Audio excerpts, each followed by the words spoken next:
MP board के class 12th के बच्चों का फिजिक्स का जो अभी अभी पेपर हुआ है, आइए इसके आंसर्स मिला लेते हैं और देखते हैं कि आपका कितने नंबर का पेपर गया है। तो सबसे पहले सही विकल्प जो पूछे गए थे तो उसमें से पहला था कि पीएन संधि डायोड की अवक्षय परत में होते हैं। तो इसका करेक्ट आंसर था निश्चल आयन। तो इसका आंसर निश्चल आयन आपको भर के आना था। इसके बाद था कि किसी पदार्थ का प्रति एकांक आयतन विद्युत द्विध्रुव आघूर्ण कहलाता है। तो इसका सही आंसर ध्रुवण था। इसके बाद है कि किसी तार का विशिष्ट प्रतिरोध निम्नलिखित में किस कारक पर निर्भर करता है। तो जो विशिष्ट प्रतिरोध होता है वो एक गहन गुण होता है जो कि पदार्थ पे ही निर्भर करता है। अलग अलग पदार्थों का विशिष्ट प्रतिरोध अलग अलग होता है। तो आपको यहाँ पे तार का पदार्थ भरना था। बाकी लंबाई, द्रव्यमान, व्यास ये सब परिवर्तनशील चीजें हैं, तो ये एक सी हैं। तो वैसे ही चौथा ऑप्शन आप करेक्ट कर सकते थे अगर आप में लॉजिक और तर्क शक्ति होती। इसके बाद अगला है कि विद्युत धारा के विद्युत चुंबकीय प्रभाव की खोज किसने की थी। तो ये तो बन गया होगा, इसका करेक्ट आंसर था ऑस्टेड ने की थी। इसके बाद आया था गोलीय दर्पण की वक्रता त्रिज्या r तथा फोकस दूरी f में सही संबंध क्या था। तो चार ऑप्शन आपको दिए गए थे। कई बच्चे ये लगा के आए हैं जो कि गलत है, क्योंकि फोकस दूरी का दुगना करने से ही वक्रता त्रिज्या बनती है। तो संबंध आपको पता होना चाहिए, क्योंकि इसी को आगे बढ़ा के r/2 करके f बनाया जाता है। तो इसका धोखा करके बच्चे ये लगा के आए हैं, क्योंकि इसको गुणा वाली जो दो संख्या है वो बटे में आ जाएगी, तो r/2 बराबर f होता है। तो इसका यही रूप होता है, लेकिन ये रूप नहीं होता है। तो कई बच्चे यहाँ पे गलत करके आए हैं, तो ये वाला सही होगा। इसके बाद ये पूछा गया था कि 1H3 व 2He3 परमाणु निम्नलिखित में से किस संकल्पना के उदाहरण हैं। तो यहाँ पे आप भार समान देखोगे और संभारक आप लगा के आओगे। इसके बाद जो यहाँ पे रिक्त स्थान दिए गए थे, तो मैंने रिक्त स्थान पहले से भर रखे हैं, बस आपको देखना है कि आपने सही किया है कि नहीं। परावर्ती दूरदर्शक में खालिस्तान के रूप में अवतल दर्पण का प्रयोग किया जाता है। तो नेत्रिका लेंस के रूप में होता है। जब भी आप परावर्ती दूरदर्शक देखते हो तो उसमें नेत्रिका लेंस के रूप में अवतल दर्पण नीचे लगा रहता है। उसके बाद है कि संयोजकता बैंड के ऊपर स्थित बैंड को क्या कहते हैं। तो इसका सही आंसर है चालन बैंड।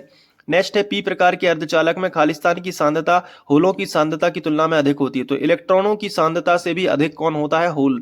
तो पी प्रकार के अर्धचालक में। अगला है कि विद्युत क्षेत्र की दिशा में चलने पर विभव क्या होता है। तो इसका करेक्ट आंसर था घटता है।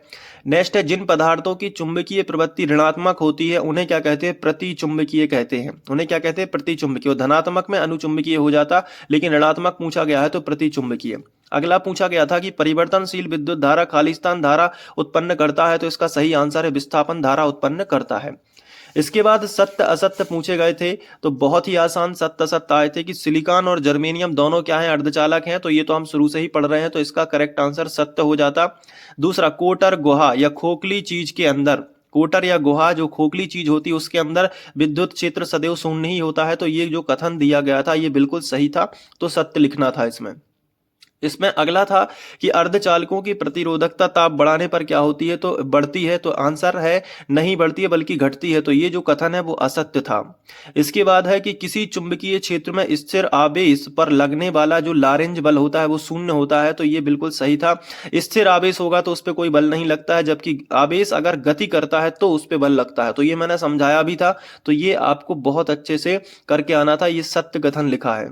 इसके बाद है कि विद्युत चुंबकीय तरंगें निर्वात के अतिरिक्त किसी अन्य भौतिक माध्यम में गमन नहीं कर सकती। तो ये सत्य बात नहीं है, क्योंकि विद्युत चुंबकीय तरंगें निर्वात में भी गति करती हैं और भौतिक माध्यम जैसे वायु, जल, कांच आदि में भी गति कर सकती हैं। तो आपको ये जो कथन दिया गया था वो असत्य कथन था, तो आपको यहाँ पे असत्य लिखना है। तो ये देख लेना कि कितने नंबर अभी तक आपके हो चुके हैं, क्योंकि फिजिक्स का पेपर वैसे तो पढ़ने वालों के लिए कोई कठिन नहीं है, लेकिन जो ऊपर ऊपर से पढ़ के गए हैं उनके लिए तो हो सकता है कि पेपर कठिन आया हो। इसके बाद अब हम सही जोड़ियां मिलाएंगे। तो व्यतिकरण का द्विसलिट प्रयोग, जो द्विसलिट प्रयोग है, जो कई बच्चे कह रहे थे कि ये हट गया, लेकिन यहाँ से सही जोड़ियां आ चुकी है। और इसमें जो है जो यहाँ पे यंग ने दिया था, तो ये देखिए ए नंबर यंग ने, तो यहाँ का ये लगेगा यंग, ठीक है। तो इसकी जो सही जोड़ी होगी वो यंग होगी। नेक्स्ट है द्रव्य की द्वैती प्रकृति, द्वैती प्रकृति डी ब्रोगली ने बताई थी, तो ये बी नंबर का सही होगा। ये देखिए चौथे नंबर का। इसके बाद द्रव्यमान ऊर्जा समतुल्यता संबंध, ये तो सब पे बनना चाहिए, आइंस्टीन ने दिया था, तो ये पहले नंबर का सी का पहला होगा। ये देखिए।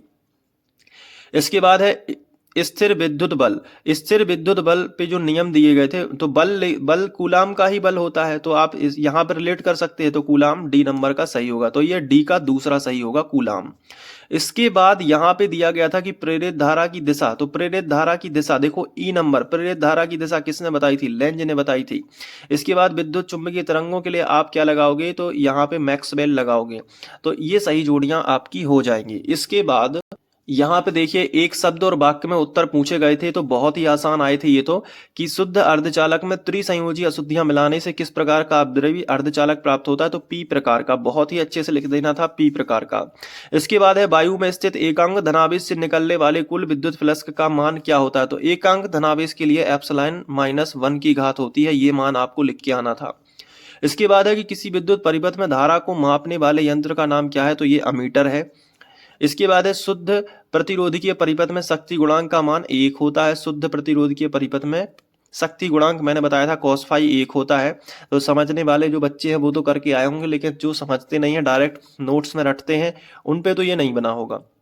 इसके बाद है किस स्थिति में प्रिज्म के अंदर अपवर्तित किरण प्रिज्म के आधार की समांतर हो जाती है, ये चीज भी मैंने चित्र के आधार पे बताई थी कि जब प्रिज्म न्यूनतम विचलन की स्थिति में होता है तो सामंजस्य किया जाता है, तब स्थिति में प्रिज्म के अंदर अपवर्तित किरण प्रिज्म के आधार की कैसी हो जाती है, समांतर हो जाती है। उस चित्र में समांतर, ये चित्र जो बना था ये समांतर रेखा ऐसे निकली थी फिर ऐसे निकल गई थी, ठीक है, यहाँ से ऐसे आके न्यूनतम विचलन में, वो चीज आपने गौर करी होगी तो ये बन गया होगा। तो ये भी सभी के आंसर्स हैं जो आपको आने चाहिए।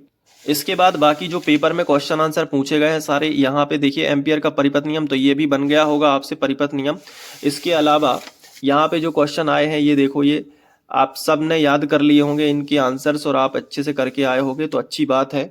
बाकी जो न्यूमेरिकल मैंने बताए थे मेरे नोट्स में है न्यूमेरिकल, तो आप देख सकते हो सारे के न्यूमेरिकल जो है नोट्स से आए हुए हैं, तो आप इनको देख सकते हैं। फॉर्मूला भी अगर आपने याद कर लिया होता तो नंबर भी बदल गए होते तो भी करके आते। ये वाला क्वेश्चन भी देखो नोट्स में दिया गया था डायरेक्ट, ये पूरा सवाल एनसीईआरटी का दे दिया है इन्होंने। इसके अलावा एक न्यूमेरिकल ये आया है, तो ये देखो ये वाला 3 पिकोफैरेड 4 पिकोफैरेड 5 पिकोफैरेड, ये भी नोट्स का है, 120 वोल्ट की बैटरी से जुड़ा है, ये भी नोट्स का ही सवाल है। तो आपने कर लिया होता तो ये न्यूमेरिकल तो आप पे सारे बन गए होते, क्वेश्चन आंसर भी हाइगेंस सब कुछ यहाँ पे नोट्स से ही आया है। बट आपने क्या किया होगा, थोड़ा बहुत रिवीजन नहीं किया होगा तो नहीं बना होगा। ये एक्स्ट्रा क्वेश्चन में लिखवाया था नाभिकीय संलयन विखंडन और ये रदरफोर्ड नाभिकीय मॉडल, तो ये पूरे क्वेश्चन आप बन गए होते। तो पेपर वैसे ओवरऑल कहा जाए तो मीडियम है, ना ज़्यादा कठिन है ना ज़्यादा सरल है, मीडियम है। और आप अगर अच्छे से करके आते तो निश्चित एलसीआर परिपथ भी देखो यहाँ पे आ चुका है। इसके अलावा सरल सूक्ष्मदर्शी, तो पेपर मेरे हिसाब से तो मॉडरेट है, मीडियम है, कठिन और सरल के बीच का पेपर है। तो पढ़ाई अच्छी होगी तो निश्चित ही आप अच्छा करके आए होंगे। तो इसके अलावा आप मिला लीजिएगा कितने नंबर हैं। Thank you.